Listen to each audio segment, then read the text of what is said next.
Shalom. Salam sejahtera di dalam kasih Tuhan kita Yesus Kristus. Puji Tuhan, kita boleh kembali beribadah, mencari wajah Tuhan, menegakkan diri pada Dia, dan berdoa sehingga kita tiap minggu hadir di gereja.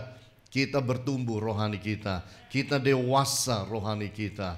Karena itu merupakan sasaran yang paling penting, di mana kita diubahkan menjadi seperti Kristus, memiliki karakternya, memiliki kesabarannya, memiliki kesuciannya, mempunyai pengetahuan yang baik benar mengenai kebenaran firman Tuhan. Tahukah Bapak Ibu bahwa dari tahun 2012 sampai 2018 di dunia ini ada survei mengatakan 800.000 orang meninggal karena bunuh diri. Di Indonesia kurang lebih 10.000 orang bunuh diri. Kadang-kadang kita susah untuk memahami kenapa sih manusia bunuh diri. Tetapi seorang psikiater bernama Aaron Kheriaty, dia menyelidiki bahwa selama 10 tahun dia selidiki bahwa manusia itu bunuh diri, faktor yang terbesar itu bukan sakit penyakit. Faktor terbesar bukan karena dia bangkrut. Faktor terbesar bukan karena masalah ekonomi atau masalah keluarga. Faktor terbesar orang bunuh diri adalah karena hilang pengharapan. Ketika manusia itu hilang pengharapannya, dia hilang keinginan untuk meneruskan hidup. Itu masalahnya. Makanya jangan kita anggap remeh yang namanya pengharapan. Ketika Alkitab katakan nanti ada 3 yang besar, iman, pengharapan, dan kasih. Ada kata pengharapan di situ. Faktor yang kedua itu. Itu sebabnya di dalam hidup saudara dan saya, berharap kepada Tuhan merupakan bagian penting. Jangan sampai kita hilang pengharapan. Kalau itu hilang dari hidup kita, ingin hidup pun gak ada. Kita menjadi depresi, kita bisa despair, dan itu sesuatu yang sangat sulit. Saya ingin bawa kita melihat di dalam sebuah kebenaran firman Tuhan, di mana kita menyoroti pada bulan ini The New Hope. Sebagai tema kita, tema bulanan, pengharapan yang baru. New hope. Karena udah banyak orang hidup udah tanpa pengharapan. Di dunia ini banyak orang hidup itu hanya melakukan rutinitas hidup. Alias dalam bahasa kita di Surabaya, orang hidup hanya gelendeng hidup. Cuma berputar aja rodanya. Mau kemana, mau jadi apa, pokoknya hidup aja. Pokoknya jalanin aja. Nasib wes, ini. Kalau kita hidup seperti itu sulit. Sulit bahagia, sulit sukacita, bahkan sulit maju. Cuma deh. Dari dulu sampai sekarang hidupku begini-begini aja, percuma deh. Coba dong, berusaha dong, kerja keras dong. Percuma, nasib. Orang-orang kalau sudah bilang sampai di situ, itu sudah mulai hilang pengharapan. Sudah tipis banget tuh pengharapan hidup. Makanya jangan pernah hilang sebuah pengharapan. Mari kita mau lihat di dalam kebenaran firman, dalam Lukas pasalnya yang ke-15. Lukas pasal yang ke-15, saya mau ambil langsung dari ayatnya yang ke-11. Ini sampai hanya pada ayat 23. Berbicara mengenai anak yang terhilang. Yesus berkata lagi, ada seorang mempunyai 2 anak laki-laki.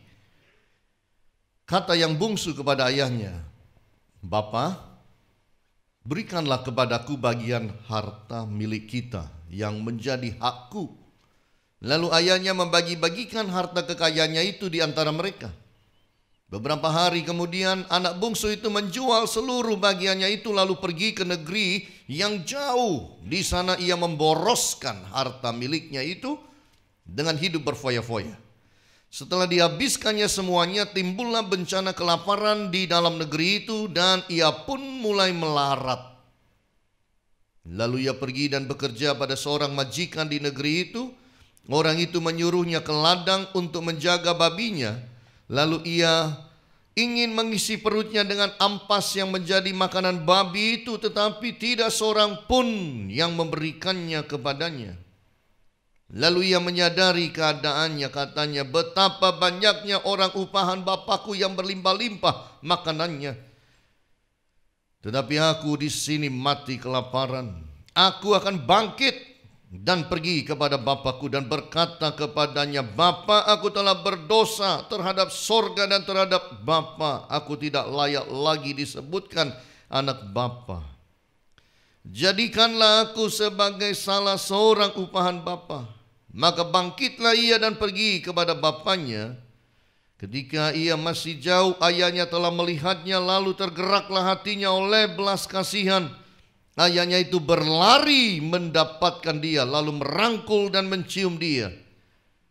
Kata anak itu kepadanya, Bapa, aku telah berdosa terhadap sorga dan terhadap Bapa. Aku tidak layak lagi disebutkan anak Bapa. Tetapi ayah itu berkata kepada hamba-hambanya, lekaslah, bawa kemari jubah yang terbaik, pakaikanlah itu kepadanya dan kenakanlah cincin pada jarinya dan sepatu pada kakinya. Dan ambillah anak lembu tambun itu, sembelilah dia dan marilah kita makan dan bersukacita. Saya yakin kita sering dengar ayat-ayat ini. Baca, dengar khotbah, baca renungan. Bapak Ibu, bagaimanakah perasaan Anda kalau Anda belum meninggal, anak minta warisan? Anak model apa itu yang orang tua masih ada udah nagih warisan? Mintanya sekarang pokoknya. Bagiin, aturin. Kita pasti mikir, ini anak ini mursal banget ini. Orang tua masih ada udah minta pembagian warisan. Dan bukan diterimanya nanti, sekarang. Wow. Udah dapet itu, gak dihemat-hemat, dieman-eman, langsung jual, cash in katanya, diuangkan. Lalu kemudian diboroskan di negeri yang jauh sampai habis, sampai melarat. Makan pun gak ada, makanan babi pun gak boleh. Jangankan tahu tempe, ampas babi aja nggak boleh disentuh oleh dia. Sampai kemudian dia mikir, waduh, saya pikir rasanya babi lebih bahagia dari aku. Lebih baik aku pulang aja ke rumah bapakku. Pegawai-pegawai bapakku itu aja makan berlimpah-limpah. Di sini aku mati kelaparan. Maka dia pulang kepada bapaknya. Dan yang hebat bapaknya. Lihat anaknya dari jauh. Dia tidak bilang kepada pegawai-pegawainya, tutup pintu, keluarin anjing-anjing herder kita. Usir tuh siapa yang datang itu. Anak mursal itu. Tidak. Bapaknya berlari menuju anak itu. Rangkul dia, cium dia. Anaknya minta ampun. Rasa bersalah yang besar. Bapaknya mungkin berkata, sudah jangan banyak ngomong. Yang penting kamu udah kembali dengan selamat, nak. Gembel kamu, nak. Ambilin pakaian yang bagus, ambilin sepatu, siapkan pesta, kita pesta. Anakku sudah pulang. Enak ya kalau baca apa-apa itu happy ending. Segala sesuatunya itu baik. The new hope, pengharapan yang baru, itu ada di dalam hidup anaknya. Tanpa itu tidak akan dia kembali kepada bapaknya. Tanpa pengharapan yang baru tidak akan berubah hidupnya. Itu sebabnya kita mau belajar bersama-sama. Apa sih yang membawa perubahan hidup? Apa sih? Apa tahunnya ya Pak yang bisa bawa perubahan hidup? Apa kalau presidennya beda Pak, hidupnya berubah? Apa kalau ideologi Indonesianya berubah Pak, lalu hidup saya jadi lebih enak? Apa ganti gereja Pak, baru hidup saya enak?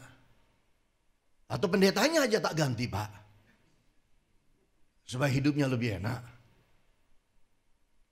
Oh, banyak orang melihat bahwa berubah itu segala sesuatu yang harus di luar. Segala sesuatu yang eksternal. Segala sesuatu yang ada di sekeliling kita. Karena kita juga menganggap bahwa gara-gara segala sesuatu yang ada di sekeliling kita, kita hancur. Jadi kalau kita mau baik, kita mau bangkit, kalau kita mau mengalami sesuatu yang baik dan baru, ya yang di sekitar kita itu harus berubah. Menurut saya kok nggak pas. Bapak Ibu tahu mainan anak-anak yang kubik itu, yang bisa diputar-putar warna putih, hijau, merah, kuning, lalu disemburkan semua, lalu kemudian diatur kembali, diulang lagi, yang putih, putih semua, yang biru, biru semua, yang merah, merah semua. Masih ingat itu? Siapa penemunya? Seorang profesor di negara yang kecil, yang miskin, tapi dia tidak mau alam sekitarnya, situasi lingkungannya memaksa dia ada di dalam situasi itu. Dia menemukan itu. Dia kaya raya di tengah negaranya yang mungkin amburadul. Jadi jangan bilang kalau negara ini berubah baru saya jadi hebat. Kalau negara ini kemudian mengalami perubahan yang bagus, signifikan, baru saya tertolong. Mari kita belajar dari firman. Karena Alkitab ajar kita bagaimana berubah. Kalau saudara tunggu lingkungan berubah baru saudara bisa jadi jauh lebih baik, agak lama Bapak Ibu. Agak lama. Dengar saya baik-baik. Bahwa anak bungsu ini sudah kembali pulih hidup, tapi babi tetap babi. Babi tetap makan babi. Pegawai-pegawai yang ada di negara yang jauh itu tetap pegawai. Kelaparan yang ada di dalam negara sana tetap lapar. Tapi anak ini pulih. Jadi jangan tunggu sekitar saudara berubah. Nek semuanya berubah, aku pasti katut. Iya, nek iya. Jadi gimana kita berubah? Nomor satu Bapak Ibu, true repentance. Insaf, sadar diri, itu awal sebuah perubahan. Dalam apa saja. Mau dalam hidup rohani, mau dalam kehidupan ekonomi kita, mau dalam hidup berumah tangga, mau menatap masa depan saudara. Nomor satu, kalau kita terpuruk, kita harus mengalami satu ini. Insaf, sadar, true repentance. Bertobat yang sepenuhnya. Anak ini kalau nggak berubah bertobat, nggak akan berubah. Karena di dalam ayatnya yang ke-14, ayat yang ke-17. Lalu ia menyadari keadaannya. Ini. Sadar. Waduh, ngapain aku di sini? Ngapain aku ini ngurusin yang namanya babi-babinya orang? Ngapain aku mau makan makanan babi? Ngapain? Sadar. Ngapain? Bapakku itu kaya raya. Kenapa aku harus hidup seperti ini? Ngapain? Sadar, sadar. Orang kalau narkoba, tetap narkoba. Sampai kapan dia berubah? Kalau sadar. Orang judi, tetap judi. Sampai kapan dia akan bisa mulai berubah? Kalau sadar. Orang selingkuh itu kapan berubah? Dia akan merubah ketika dia mulai sadar. Kalau nggak mulai dengan sadar, nggak akan. Seorang pelajar, mahasiswa, kapan nilainya jadi bagus? Pertama harus ada sadar. Iya, aku enggak boleh begini-begini. Aku harus belajar. Bukan masalah profesorku, dosenku, masalahku ini. Aku yang harus berubah. Jangan harapkan babinya yang berubah. Tapi harapkanlah diri kita yang berubah. Amin Bapak Ibu. Manusia kalau mau berubah nomor satu sadar. Kenapa aku gini-gini aja terus ya? Lah iya, habis aku hidup cuma 6 jam di games. 6 jam, 7 jam di games. 4 jam di media sosial. Ngapain? Saudara kalau mau di media sosial jam-jaman boleh. Asal itu menghasilkan uang. Tapi kalau cuma nge-like, komen, ngitungi berapa orang yang nge-like saudara. Ngapain sih? Emangnya saudara dapat 1000 like itu bisa diuangkan? Kecuali memang kita kerjaannya sosial media. Itu pada dapat duit semua itu. Hebat tuh. Artis itu masukkan satu produk, plak begitu. Ya, dibayar 1 juta US dollar. Dibayar 3 juta US dollar. Cuma majang satu foto, endorse. Gitu. Ya kalau anak-anak kita itu kemudian endorse kue, endorse permen, baju, kemudian ya sudah, nih bajunya buat Noni, sudah happy, ya udahlah. Tapi kalau orang masuk benar-benar di media sosial, nggak cari baju dan barang yang di endorse itu, bayarannya mana? Begitu. Mereka make money-nya luar biasa. Itu sebabnya kita harus berubah. Kesadaran dan pertobatan bisa terjadi di tengah jalan. Bisa terjadi di tengah jalan. Sedang mulai terpuruk, sedang mulai menurun. Sadar. Itu baik. Tapi ada orang kalau nggak sampai di dasar, di bottomnya, nggak berubah. Turun terus seperti anak bungsu ini. Itu sebabnya saya katakan kesadaran pertobatan juga bisa terjadi di dasar kehancuran. Ketika sudah nggak punya apa-apa. Nol, minus. Beberapa tahun yang lalu, sudah agak lama. Saya di Australia, di Melbourne. Teman saya pendeta berkata, dia bawa saya pergi ke tempat perjudian. Bukan judi, jalan-jalan aja. Ngeliatin orang-orang. Dia bilang, Hani lihat orang itu. Iya, itu orang Indonesia. Oh ya, nggak pernah pulang itu. Terus hidupnya di sini. Dulu ada uang, dulu punya rumah, dulu punya keluarga. Sekarang hilang semua, habis. Keluarga nggak ada, dicerai istrinya. Kemudian uang habis, kemudian rumah nggak ada, kerjaan nggak ada. Jadi gimana? Hidupnya di sini, minta-minta uang. Kalau dapat $1, $2, $3, $5, orang kasih, dia buat makan, sisanya buat judi lagi. Kayak gitu. Apa harus nunggu sampai di dasar baru berubah, bertobat? Apa harus tunggu sampai kita itu makan ampas baru mau berubah? Jangan.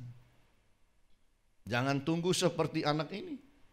Kesadaran dan pertobatan untuk berhenti total dari kesalahan harus segera terjadi. Jangan mentang-mentang karena istri gak berani. Berani apa dia? Gue habisin dia ntar. Gue cerai. Aku mau begini. Hidup rumah tangga itu bukan buat kalah menang.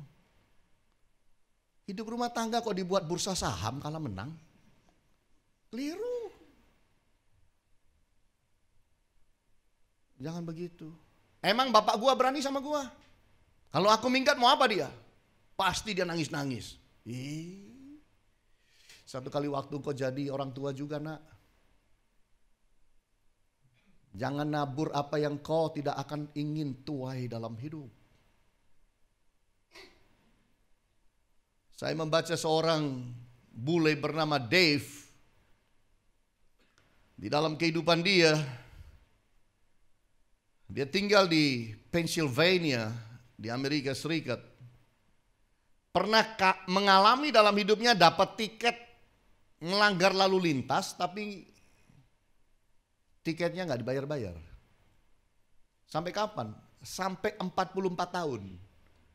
dapat tiket, denda, mungkin speeding ya, mungkin ngebut, kena tiket, nggak dibayar-bayar.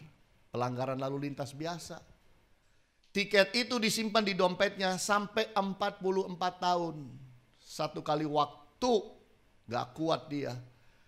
Dia kirim surat dan dia kirim duit, pergi ke departemen kepolisian, dia sebut namanya, tapi dia bilang sorry aku nggak mau muncul, jangan cari saya. Pokoknya tak bayar, tak double 2 kali.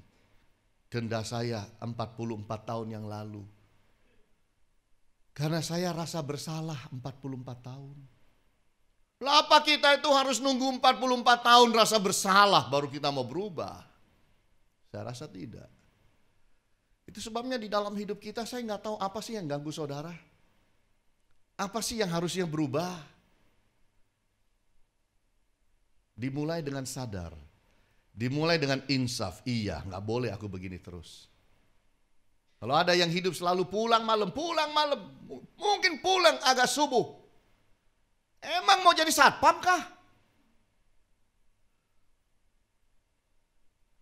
Rumah tangga kalau nggak diurus, benar-benar nggak keurus nanti. Jadi harus berubah. Harus berubah. Itu langkah pertama adalah bertobat dengan baik. Baru akan terjadi sebuah pemulihan. Nah yang kedua kita lihat bersama-sama bagaimana perubahan terjadi dalam hidup saudara selain insaf, sadar diri atau bertobat. Nomor 2, desire to change. Keinginan, kerinduan untuk berubah harus ada. Kalau itu tidak ada, jangan harap manusia akan berubah. Jangan pernah harap. Kalau itu nggak muncul di dalam hati ingin berubah. Aku gak iso rek, ngene-ngene ae. Nah itu. Saya nggak bisa dong begini-begini aja. Saya mau berubah. Saya mau alami sesuatu yang baik. Itu awal yang baik. Amin Bapak Ibu. Itu yang terjadi pada anak ini. Lalu ia menyadari keadaannya, katanya, betapa banyaknya orang upahan Bapakku berlimpah-limpah makanannya, tapi aku di sini mati kelaparan. Lihat ayat 18, aku akan bangkit. Nah ini, aku akan bangkit. Ini, aku akan bangkit dan pergi kepada Bapakku. Satu kerinduan untuk berubah. Percaya saya, yang rokok pasti ngerokok terus sampai Yesus datang. Kecuali ada kerinduan berubah. Benar. Apapun kesalahan kita, apapun dosa-dosa kita, gak akan berubah. Kecuali kita punya keinginan untuk berubah.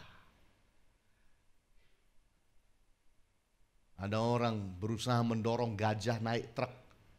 Menurut saudara dorong gajah naik truk gampang apa susah? Susah. Sebabnya ketika gajah, memang truknya itu dikasih itu landasan buat naik. Iya kan?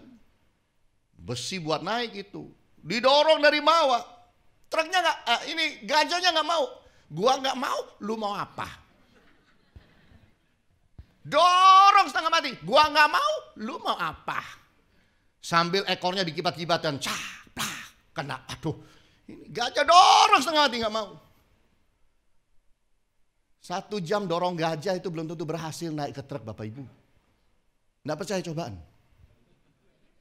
Pergi kebun binatang gitu, bawa truk itu, pinjem 1 gitu, coba dorong, nggak bakal naik.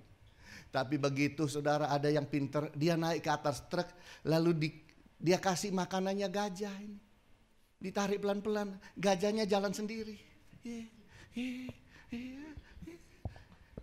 Naik. Kenapa bisa naik? Karena gajahnya memang mau naik. Gak ada orang bisa rubah saudara. Gak ada rasul, gak ada pendeta, gak ada nabi bisa ubah hidup saudara. Yang bisa ubah hidup saudara adalah harus dimulai dari keinginan saudara.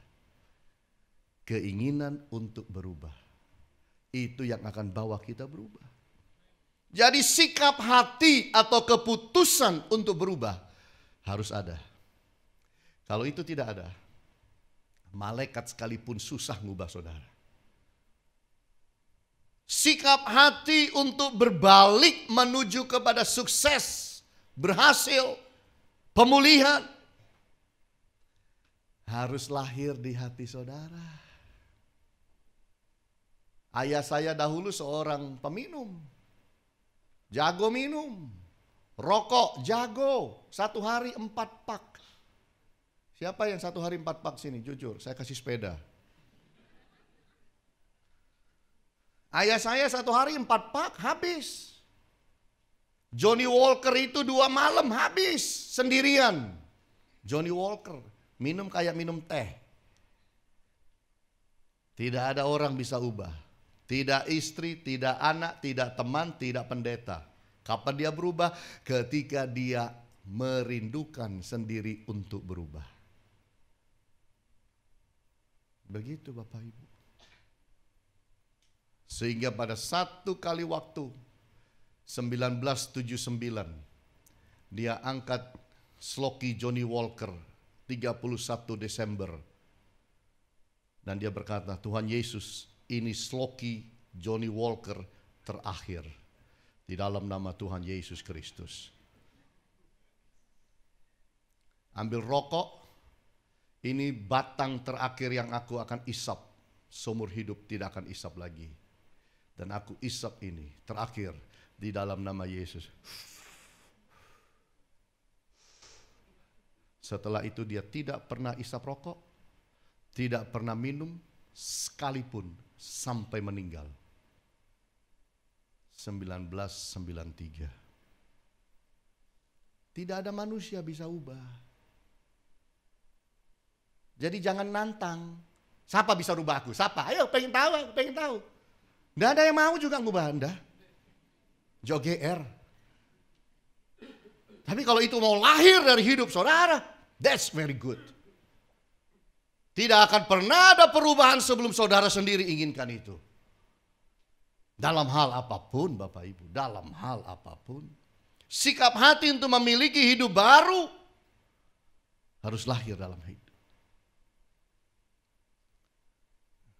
Saya dulu SD, kelas 5. Tapi udah pakai mantra-mantra saya nih. Udah bergaul dengan kuasa gelap saya. Kelas 5 SD. Ya jangan salahkan saya. Lahir dari timur, tidak ada orang timur nyebrang laut tidak bawa kuasa gelap, nggak ada. Selama dia belum Kristen sungguh-sungguh, pasti bawa minimal disangoni. Saya hidup dengan itu. Kelas 5 SD, kelas 6, kelas 7, kelas 8. Lalu berhenti. Siapa yang bawa saya berhenti? Saya nggak mau. Saya bilang, Tuhan kalau memang ada Engkau dan Engkau berkuasa, aku hanya mau sembah Engkau dan tidak yang lain. Dan buktikan kuasa-Mu. Dan Dia buktikan pada saya. Dia melindungi hidup saya. Dijauhkan saya dari kecelakaan. Karena pegang kuasa gelap, tiap tahun saya bayar upeti. Celaka terus hidup saya. Setiap Desember pasti ada celaka. Pasti. Yang tubruan lah. Pernah saya kesiram air panas yang mendidih itu. Dulu air panas mendidih itu kita tahu. Ada bunyinya masalah. Itu air panas umep. Ayo diangkat. Gitu. Satu kali waktu saya nonton film Bonanza. Zaman dahulu film Bonanza. Saudara tahu Bonanza? Kalau saudara tahu Bonanza, artinya kita sama-sama tua hari ini. Nonton film Bonanza. Wah, pakai tali begini-begini. Saya bisa bangun dari nonton, itu rumah tak kelilingi, tempat nonton TV, ruang tamu, ruang makan keliling sampai ke dapur, pas pembantu bawa air panas. Saya tidak tahu, nobrok saya, tinggal disok, jos. Habis. Dari atas sini habis. Melepuh semuanya. Masuk rumah sakit. Udah jaga setengah mati supaya jangan celaka. Suster bilang, nyonyo 25 Desember kok masuk rumah sakit. Ingat saya. Asiane nyonyo. Kamu loh. Orang Natalan kok kamu di rumah sakit. Saya diam aja karena saya tahu saya sedang bayar upeti. Setan tidak pernah kasih kita itu gratis. Selalu dia minta sesuatu. Dan ingat baik-baik, tiap tahun setan juga tutup buku kayak saudara. Perusahaan kan tutup buku. Jadi tagih semua itu, piutang-piutangnya itu. Bayar upeti saudara. Kena saya. Jadi udah jaga diri tetap kena. Sampai pada waktu saya itu udah buang semua. Saya hidup dengan Yesus. Sejak itu tidak pernah ada celaka dalam hidup saya. Tapi selalu dimulai dari keinginan saya. Jadi mau berubah itu nomor 1, insaf, sadar diri. Nomor 2 itu memang ada keinginan untuk berubah. Nomor 3 apa? Nomor 3, vision of hope. Satu pandangan, satu visi mengenai pengharapan. Itulah yang dikatakan di dalam ayat 17 itu, 18. Ia menyadari keadaannya, betapa banyaknya orang upahan Bapakku berlimpah-limpah makanannya, tapi aku di sini mati kelaparan. Aku akan bangkit pergi kepada Bapakku dan berkata, Bapakku telah berdosa terhadap sorga dan terhadap Bapa. Dan aku akan minta makan dari dia. Dan aku tidak usah makan ampas babi. Jadikan aku pegawaimu aja. Jadikan aku budakmu. Ini indah. Punya satu visi. Hidup saya kalau ketemu Bapa, aku akan berubah. Vision of hope. Kita harus melihat kemampuan untuk berubah. Bahwa kita bisa berubah. Lalu kita harus percaya, yakin kemampuan untuk berubah. Saya pasti berubah. Asal aku ketemu Bapa, aku pasti berubah. Yakin ada perubahan. Dan akan terjadi perubahan. Lalu saudara harus ambil keputusan untuk berubah. Siapa yang ambil keputusan? Kita sendiri. Anak yang bungsu itu ambil keputusan berubah. Tidak ada orang yang suruh. Dia mau-mau sendiri. Dan itu indah. Saya membaca kisah mengenai seorang artis namanya Lindsay Lohan. Lindsay Lohan ini artis, tapi pernah ketangkap basah mencuri seuntai kalung. Ketangkap. Lalu pengadilan memutuskan dia harus kerja sosial selama 4 bulan. Seminggu 2 hari harus kerja gratis, kerja sosial. Mungkin suruh angkat sampah, kirim kemana aja oleh pemerintah.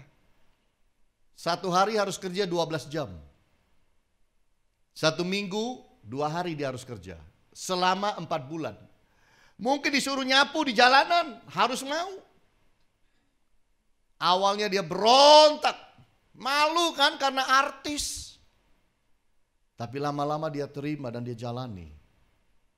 Lalu sampai satu kali waktu dia berkata, Oke, sesuatu harus berubah. Dan yang harus berubah adalah aku. Dan disitulah dia memulai satu hidup yang baru, berubah. Jadi Bapak Ibu, kalau kita lihat, semua kembali kepada kita. Kalau kita bisa melihat satu pengharapan yang ada di depan untuk berubah. Seperti sang anak melihat, kalau aku mendekat kembali kepada Bapa, kalau aku pulang kembali kepada Bapa, aku akan berubah. Maka jalani itu Bapak Ibu. Jalani. Kalau saudara anggap bahwa tidak ada orang bisa tolong saya, ingat, ada Bapa di sorga yang bisa menolong. Datang kepada dia. Ketika manusia tidak bisa menolong. Ketika uang mungkin tidak bisa menolong. Ketika network kita, koneksi kita tidak bisa menolong. Ada Bapa di sorga bisa menolong. Dan yang terakhir Bapak Ibu, untuk berubah, harus ada yang disebut action of faith. Langkah iman.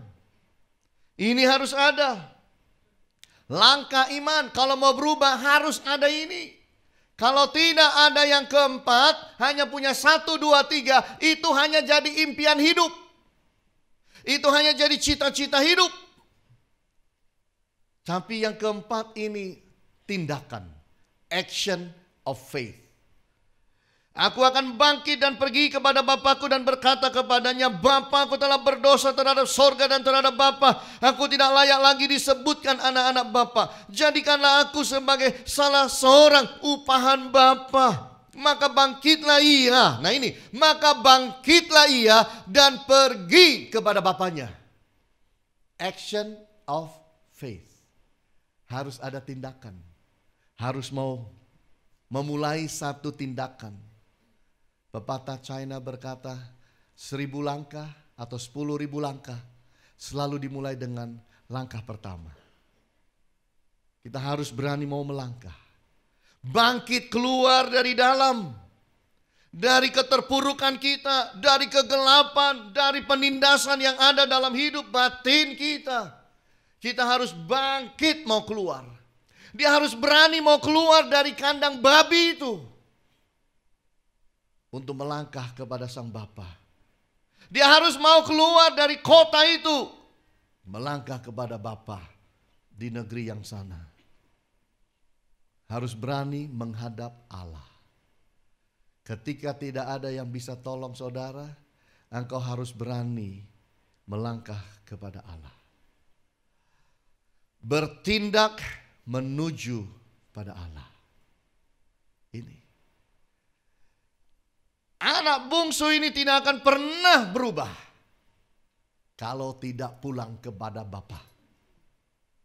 Kalau cuma mikir, enak ya, pegawai-pegawai bapakku enak ya, makan minum enak ya.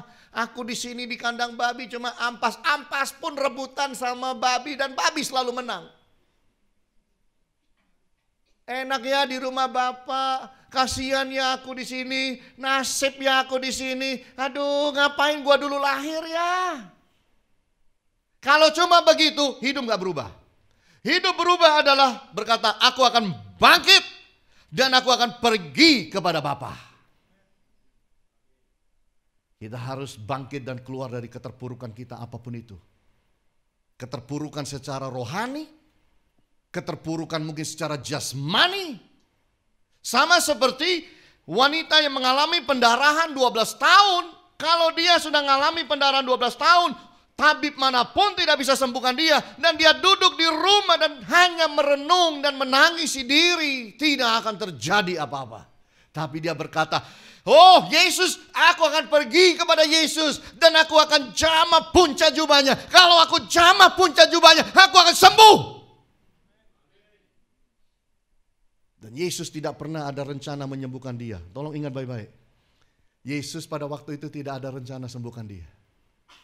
Tapi karena dia datang, Yesus sembuhkan. Murid-muridnya aja nolak. Lu berdarah, minggir. Yesus berkata, siapa yang jamah aku itu? Lu siapa Tuhan? Semua orang senggolan sama engkau. Orang begini banyak. Bukan. Ada yang menjamah aku karena ada kuasaku keluar. Aku Tuhan, takut sudah, sini.